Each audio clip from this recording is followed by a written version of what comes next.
Chegamos agora no terceiro tópico da nossa lição, trabalhando com o pouco que havia. Irmã Leoni, que informação André trouxe a Jesus?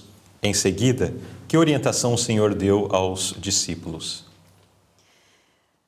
André tentou tomar conhecimento aonde encontrar comida e ele trouxe a Jesus um rapaz que tinha 5 pães de cevada e 2 peixinhos. Mas era muito pouco para tanta gente, né? Era suficiente apenas para o jovem, né? Mas para a multidão não. Exatamente.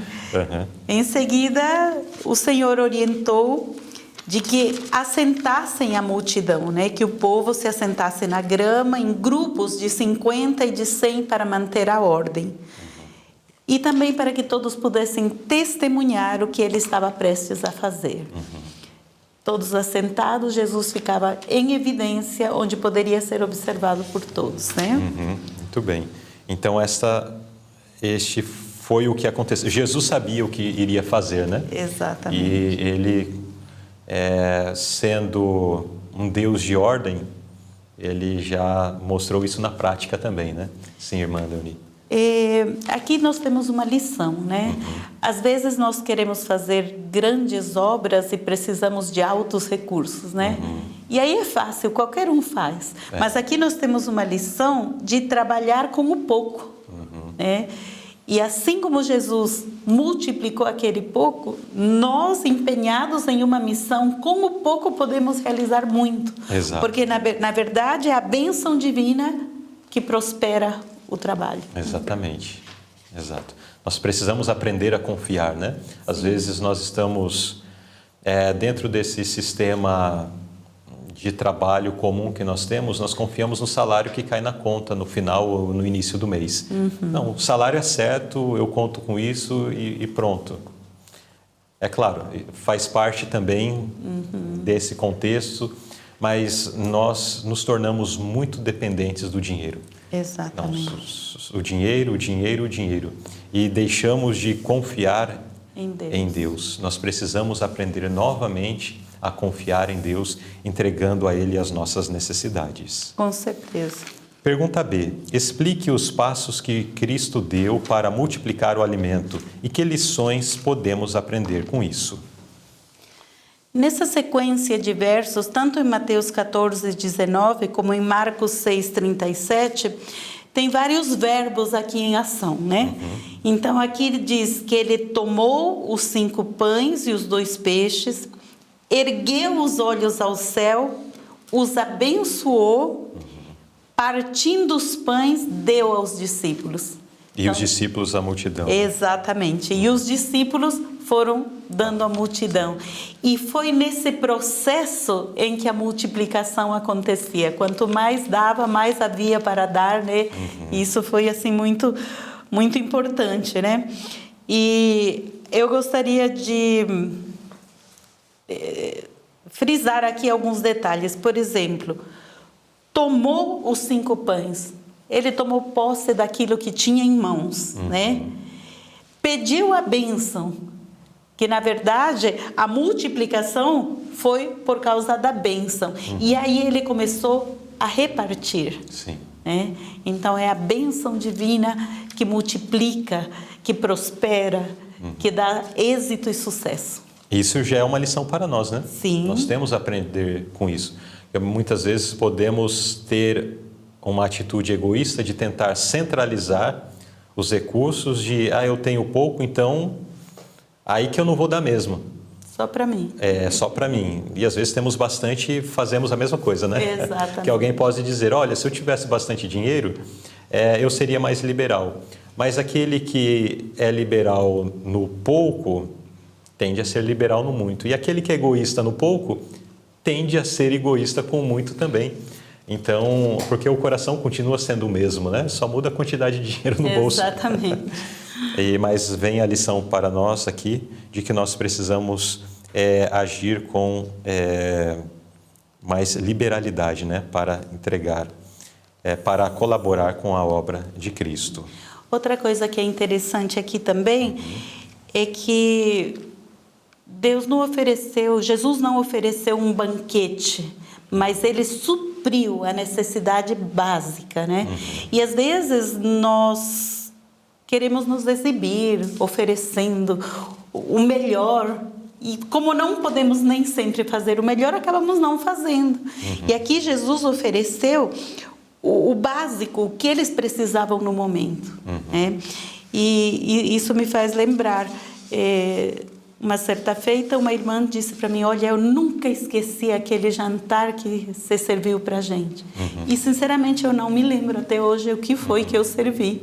Mas eles estavam passando de viagem e chegaram à minha casa e foram servidos. Eu entendo que o melhor tempero foi a fome, né? Mas são coisas que marcam a vida das pessoas, não porque tenham sido elaboradas, mas porque foram servidas com prontidão. Atendeu a necessidade do momento. Exato. E às vezes, na preocupação de fazer algo muito elaborado, acaba que se despende recursos que seriam suficientes para prover o alimento para mais outras pessoas ou algumas vezes a mais, né? E desperdiçamos o tempo, que é o consagrado ao tempo, o Senhor, dinheiro, né? Sim. E outras coisas. Então nós precisamos tomar cuidado, porque o Senhor, Ele promete prover as nossas necessidades. E Ele provê de uma forma muito boa, porque nós temos aí através das frutas, por exemplo, quantas frutas maravilhosas, saborosas. E às vezes queremos não servir as frutas e queremos servir outras coisas muito mais dispendiosas e que não, às vezes não é tão... Não são saudáveis, né? Tão saudáveis. Não falar assim, então, mas é isso mesmo. Não são saudáveis ainda ao corpo, né? Agora, que lição, pergunta C, sobre o verdadeiro ministério esse evento lembra? Como vimos na pergunta anterior, diz: todos os que estão unidos a Cristo receberão dele o pão da vida e o repartirão com outros. Seus discípulos são um instrumento indicado de comunicação entre Jesus e o povo. Então, esse é o verdadeiro ministério que menciona aqui. Nós somos chamados para servir. Então, quando atendemos esse chamado como sacerdotes do Senhor, ministros do nosso Deus, então sim, Deus pode nos usar, vamos ser canais de bênçãos, né? E aqui eu achei interessante que é recíproco. Não é só o missionário, o pastor que deve fazer isso. Mas aqui diz que os membros têm o privilégio de receber também os seus missionários, pastores. Então, tanto quem está na liderança tem que receber, como o povo em geral, né? Então é um dever do cristão, né? Que quando falamos o verdadeiro ministério, parece que é só para os pastores, para os líderes, né? Então é para todos essa lição. Exatamente. Aqui não é citado, mas em lições posteriores certamente vamos considerar, porque está dentro do livro de João, quando na cerimônia da Santa Ceia, Jesus, ele lava os pés ali dos discípulos e depois ele menciona, né? Olha, se eu sou o Senhor e Mestre, fiz este trabalho tão humilde de servir vocês, lavando os pés e tal, muito mais vocês. Então, nós precisamos seguir o exemplo de Cristo, em estar de prontidão para socorrer, para servir, para ajudar aqueles que estão ao nosso redor. Precisamos nos livrar do egoísmo, precisamos nos livrar do orgulho, do desejo de ser servido. Cristo, nosso exemplo, não buscou isso. Ele buscou servir a humanidade, servir as pessoas que estavam necessitadas. Esse é o nosso modelo. Exatamente. E nessa nota diz que os discípulos levaram a Jesus tudo o que tinham, mas ele não os convidou a comer. Pelo contrário, ordenou que servissem o povo. Primeiro, o alimento se multiplicava nas mãos do Mestre. Segundo, sempre que os discípulos estendiam as mãos a Cristo, elas nunca ficavam vazias. A pequena quantidade de alimento foi suficiente para todos. Quando a multidão foi alimentada, os discípulos comeram com Jesus o precioso alimento fornecido pelo céu. Né? Aqui está uma outra lição de serviço, né? Porque às vezes, bom, eu menciono às vezes porque eu não gosto de dar nome às situações que muitas vezes observamos, né? Quero ser o primeiro, de querer ser o primeiro, de querer estar à frente, no afã ali de ter um medo, né, de sei lá do quê. Mas aqui vem-nos a lição de que primeiro servimos, né? Eu cresci no lar onde essa questão da hospitalidade e do servir visitas sempre foi algo muito marcante, né? E mesmo em contextos onde existiam reuniões na igreja e meus pais, principalmente minha mãe, envolvida com cozinha.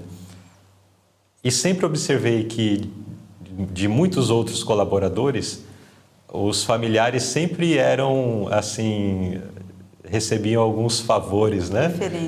Preferências, estavam por ali, comia primeiro e tal, ou alguma coisa mais especial, sempre tinha. Mas esse nunca foi o nosso hábito. Eu cultivei, a partir do exemplo dos meus pais, o hábito de vamos servir.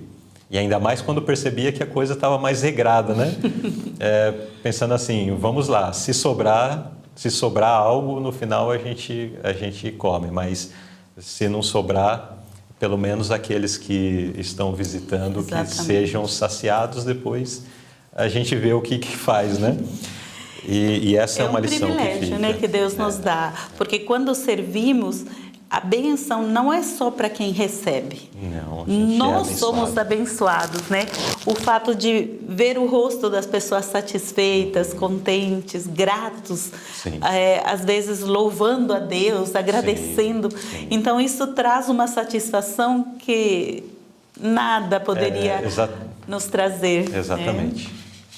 É um contentamento muito grande. Então são muitas lições que nós podemos extrair desse episódio. De serviço de Cristo, né, de Jesus servindo ali a multidão e servindo através dos discípulos, que foram a extensão do braço de Jesus entre as mãos que multiplicavam e as pessoas que recebiam o mantimento para se alimentar. Esse é um privilégio para nós, né? Sim, que podemos ser ainda essa extensão dos braços de Jesus. Isso. Eu costumo dizer que sempre tem alguém mais pobre do que a gente, né? E às vezes a gente pode pensar isso é para aquele que tem muito, mas não, sempre tem alguém que tem menos que nós e é o privilégio de nós poder suprir essas necessidades. Exato. Que Deus nos ajude, né? Sejamos menos egoístas e sejamos mais liberais em ajudar aqueles que necessitam.